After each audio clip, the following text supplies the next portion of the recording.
Assalamualaikum warahmatullahi wabarakatuh. Nama saya Rifanda Putra Pratama Suraman dengan NPM 202043500136. Di sini saya akan mendemonstrasikan program tugas akhir saya yang berjudul Automatic Smart Attendance System berbasis Face Recognition dengan menggunakan metode HR Cascade Classifier.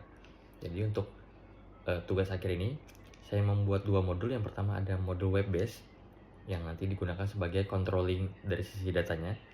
Lalu saya menggunakan web API service yang saya buat menggunakan Python, itu nanti sebagai base utama untuk pengenalan wajahnya. Jadi nanti si Python ini akan menjadi jembatan kepada si web apps-nya untuk pengenalan wajahnya nanti. Jadi kita controllingnya menggunakan web apps-nya seperti itu. Jadi sebelum kita masuk ke dalam sistemnya, kita pastikan untuk API service-nya itu berjalan. Ini saya running Python-nya terlebih dahulu.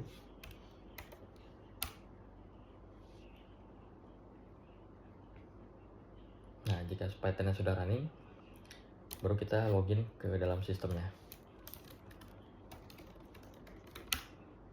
Seperti ini. Nah, pada tampilan awal login, di sini akan munculkan langsung redirect ke dashboard ya. Di dashboard tersendiri itu ada beberapa macam informasi. Yang pertama ada informasi check-in, check-out, dan employee. Jadi informasi check-in ini adalah total dari seluruh karyawan yang wajahnya nanti terbaca pada CCTV check-in. Jadi ketika wajah karyawan itu masuk ke dalam kantor, dia akan terbaca jika wajahnya terdeteksi pada kamera CCTV check-in, maka dia akan check-in muncul di sini. Lalu check-out juga merupakan total dari jumlah check-out. Employee ini merupakan total dari jumlah employee yang terregister ke dalam sistemnya. Lalu di sini juga ada recent activities. Recent activities ini gunanya sebagai log aja, real time log, untuk melihat employee siapa atau employee name-nya siapa, terus waktunya apa, terus statusnya apa. Status ini maksudnya di sini apakah dia terbaca sebagai check-in atau sebagai check-out. Nanti dia lognya muncul semua di sini seperti itu. Di sini juga ada statistik untuk melihat perbandingan ya, di per hari atau per minggu. Ini berapa banyak yang check-in, juga berapa banyak dari total karyawannya yang tidak terbaca sebagai check-in atau check-out seperti itu. Lalu kita masuk ke employee section. Di employee section ini ada dua submenu ya, ada employee list dan juga register new employee. Jadi employee list ini adalah informasi dari data-data karyawan yang sudah terregister, dari employee code-nya, employee name-nya, departemen apa, posisinya apa. Untuk register ini untuk register karyawan baru atau register karyawan existing yang baru kita masuk ke dalam sistem. Nah, di dalam employee registration ini kita ada dua card ya. Yang pertama ada face train, yang dimana face train ini untuk langsung training wajah kita. Jadi nanti sistem akan mengambil dataset wajah kita untuk di training sebagai pengenalannya. Lalu yang kedua ada registrasi form.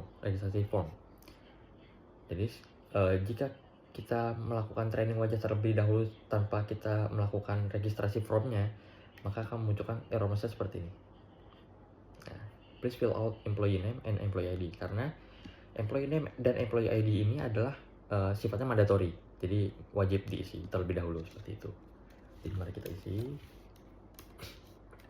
employee name-nya, nama saya, tanggal lahirnya, gendernya apa, hire date-nya kapan, departemen apa, employee-nya posisinya apa. Jadi yang mandatory itu sebenarnya cuma employee ID dan employee name, sisanya opsional ya. Setelah kita isi semua, oh ya, karena saya di sini demonstrasinya menggunakan satu CCTV, jadi nanti untuk face train dan real time kameranya untuk check-innya saya menggunakan satu CCTV yang sama seperti ini. Saya menggunakan merek Avaro untuk CCTV-nya. Jadi untuk koneksi CCTV ke apps-nya itu menggunakan RTSP, protokol RTSP seperti itu. Lalu kita lanjut ke aplikasinya. Di sini kita buka OpenCam. Nah, maka dia akan memunculkan kamera CCTV untuk mengcapture gambar kita seperti ini. Jadi untuk datasetnya saya set 50. untuk datasetnya biar lebih akurat. Tapi nah di sini kan juga ada untuk data ininya ya, face pengenalan wajahnya. Kalau kita tutup seperti ini, maka si kamera CCTV atau sistemnya pun tidak akan bisa melakukan capture wajah secara otomatis. Jadi benar-benar wajah kita harus tidak ada yang tertutup agar si sistem bisa melakukan deteksi wajah seperti itu. Nah, di sini sudah selesai, sudah 50 image tercapture. Jika kita lihat di log API-nya, sini juga akan munculkan model train, yang artinya bahwa wajah yang sudah kita train sebelumnya, yang sudah tadi di capture oleh CCTV tadi, itu sudah terdaftar ke dalam sistem. Lalu jika kita ingin memastikan kembali, kita bisa lihat di folder face train ini. Ini adalah capture otomatis dari sistemnya, sebanyak 50 gambar tadi, dengan nama dan employee ID yang tadi sebagai mandatorinya, seperti itu. Lalu jika sudah, kita klik submit. Sini akan memunculkan notif penambahan karyawan sudah sukses. Lalu di dashboard pun akan bertambah 1, seperti ini. Nah, di sini ada absen 1, berarti dalam artian belum ada karyawan yang melakukan check-in atau check-out, seperti itu. Jadi dianggapnya belum hadir.